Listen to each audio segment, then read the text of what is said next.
aucune élection n'est gagnée d'avance. Cette liste électorale, elle n'est pas parfaite. Et je suis l'un de ceux qui l'ont dit depuis longtemps. Parce que j'ai enquêté sur cette liste électorale. Il y a effectivement des choses qui ne sont pas correctes sur cette liste électorale. Mais cela ne garantit aucune victoire au RADP. Absolument aucune victoire. Je vous le dis, depuis 2010, il y a 4,5 millions d'Ivoiriens qui sont inscrits sur la liste électorale qui ne votent plus. C'est un fait. Tout le monde le sait. Et donc, on ne peut pas plus faire croire que cette liste-là, elle est tellement corrompue qu'elle garantit d'avance une victoire au RADP. Mais quand on a fini les élections régionales et municipales, le RADP a réuni combien de voix? 1 700 000 voix sur tout le territoire national.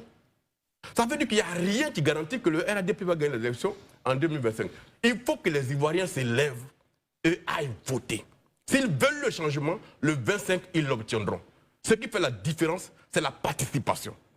Si vous ne votez pas, vous êtes à la maison, vous avez dit que la liste est corrompue, mais vous ne votez pas. Alors que vous êtes majoritaire, vous qui ne votez pas. C'est ce qu'il faut donner comme discours par rapport à 2025. Merci. Marius Comoré. Les points de divergence que nous avons, c'est de faire croire que l'élection est gagnée d'avance. C'est de faire croire, par le parti au pouvoir, c'est de faire croire que la liste électorale est tellement corrompue qu'elle garantit une victoire automatique au RADP. Nous ne sommes pas d'accord avec ça. Parce que ça, c'est de nature à démobiliser les Ivoiriens et ils n'iront pas voter. Nous pensons que cette CEI-là, il faut la réformer. Il faut la réformer en profondeur. Très bien. Mais le temps pour le faire n'est pas maintenant. Comment jugez-vous les